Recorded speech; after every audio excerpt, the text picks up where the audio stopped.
चिपळूणमध्ये आज तुम्ही खूप दिवसांनी आलात रत्नागिरी जिल्ह्यात खासदारकीनंतर कोकण रेल्वेचा महत्त्वाचा प्रश्न शौकत मुकादमने उपस्थित केला आणि त्यावर आपण बोलत त्याबद्दल काय सांगाल? त्याने जो मुद्दा उपस्थित केला तो खरा ते चिपळूण या जरूर या संदर्भामध्ये मागे त्याला तत्त्वता मान्यता आली होती. राज्य सरकारने संपदाराची हमी त्यावेळेला घेतली होती. पुन्हा एकदा केंद्रीय रेल्वेमंत्री वैष्णव यांची भेट घेत राज्याचे मुख्यमंत्री देवेंद्रजी फडणवीस, राज्याचे अर्थमंत्री अजितदादा यांचीसुद्धा भेट घेईल आणि हा कोकणाच्या दृष्टिकोनातून महत्त्वाचा असलेला रेल्वे मार्ग पुण्याच्या दृष्टिकोनातून माझ्याकडं प्रयत्नाची तारीख असते 10 तारखेला आपण या संदर्भात बोललात की आता बजेट पण लवकर राज्याचं आहे आणि आपण राज्याच्या बजेटमध्ये अनेक बाबींचा अंतर्भाव असतो.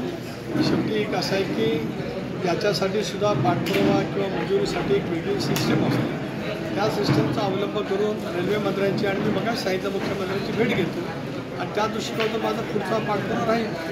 अनेक वर्ष प्रशासनात काम केलं असल्यामुळे कुठल्या कामाच्या बाबतीमध्ये कसा पाठपुरावा करावा, त्यासाठी काय पाठपुरावा करावा हे अनुभव असल्यामुळे त्या अनुभवाचा फायदा घेत नक्कीच त्या संदर्भामध्ये प्रयत्नाची पराकाष्ठा केली जाईल. आत्ता एक कार्यकर्त्यांच्या भाषणामध्ये एक नाराजीचा सूर असा उमटलेला आहे की पालकमंत्री दौऱ्याला येतात ते सांगत नाहीत. याच्यावर काय असेल? कदाचित पालकमंत्र्यांचा तो दौरा त्यांच्या पक्षापुरता समिती असू शकतो. सर, लाडकी बहीण योजनेतील लाभार्थ्यांना एसटी प्रवासात 50% सवलत न मिळाल्याची चर्चा आहे.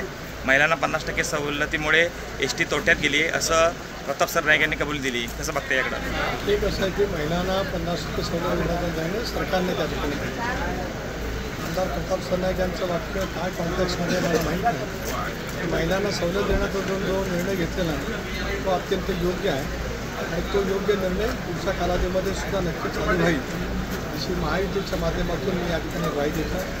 राज्याचे मुख्यमंत्री दोन्ही उपमुख्यमंत्री या संदर्भातला हा निर्णय पुढे चालू ठेवण्याच्या दृष्टीने निश्चितपणाने कारवाई करतो. सर, मंत्रिपद न मिळाल्यामुळं सुधीर मुनगंटीवारांकडून खंत व्यक्त केली होती. मेरी खुर्सी चीनी गई हे चंद्रपुरात स्थायिक क्लबच्या उद्घाटन सोहळ्यात मुनगंटीवारांनी वक्तव्य केलं. आपण कसं पाहत आहे?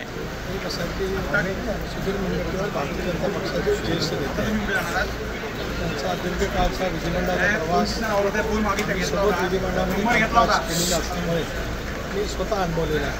शेवटी मंत्रिमंडळामध्ये घेणं, संधी देणं हा निर्णय त्या पक्षाच्या पक्षश्रेष्ठीचा आहे. सर, शरद पवार विशेष करून सुधीर मुनगंटीवार हे पक्षश्रेष्ठ म्हणणारे आहेत, पण शेवटी त्या निकाद्यांच्या भावना व्यक्त केल्या असतील त्याने. सर, शरद पवार आमचे महादजी शिंदे दिल्लीतल्या कार्यक्रमात संजय राऊतांचं वक्तव्य, तसेच राऊतांकडून शरद पवारांना सेनापतीचे उपाय येते एकाकडे एवडा मोठा दिग्गज नाही तर अशा पद्धतीने टीका होते. आपल्याला कसं वाटतं? एक असं आहे की शेवटी आदरणीय पवारसाहेब असतील, संजय राऊत असतील, एकमेकांच्याबद्दल त्यांनी ज्या भावना व्यक्त केल्या त्या दीर्घकाळ महाराष्ट्र त्या ठिकाणी अनुभवतो. त्यामुळे त्या विषयावरती काय मला अधिक काय भाष्य करायचं नाही, कारण त्यांचं विचाराची जवळीक अनेक वर्षापासून सर्वांनी अनुभवलेली आहे. स्वाभाविकपणाने संजय राऊत स्वतः पवारसाहेबांना ज्येष्ठ नेते नेहमीच मानत आले. एवढंच भाग. सर, एका नरेंद्र महाराजांच्या कार्यक्रमामध्ये नेत्यांची मोठी रेलचेल होती, कार्यक्रम होता, सत्कार सोहळा होता. नरेंद्र महाराजांनी एक विधान केलं आहे, एकनाथ शिंदेना वाटते की लाडकी बहीण योजनेमुळे त्यांना मोठा विजय मिळाला आहे. तसं मुळीच नाही आहे, आम्हा साधू संतांमुळे हे योगदान मिळालं आहे असं वक्तव्य महाराज करतात.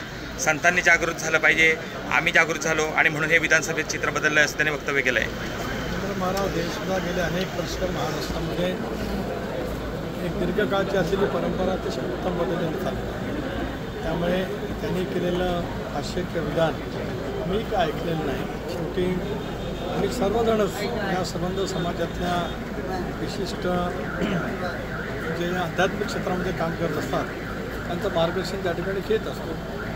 एक बाब खरी आहे की या संबंध बाबतीमध्ये शेवटी काय संदर्भामध्ये नरेंद्रनाथ महाराजांनी वक्तव्य केले ते मला माहीत नाही. राष्ट्रवादी काँग्रेस पक्ष हा कोकणामध्ये जोरात मुसंडी घेताना दिसला होता.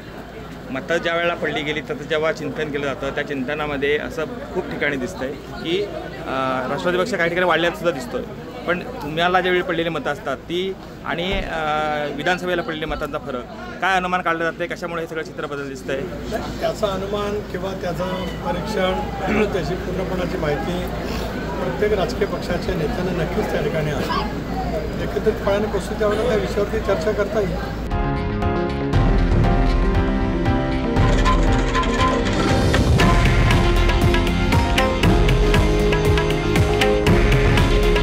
हे आहे देशातील नंबर 1 न्यूज नेटवर्क आणि आपण पाहत आहात TV9 मराठी.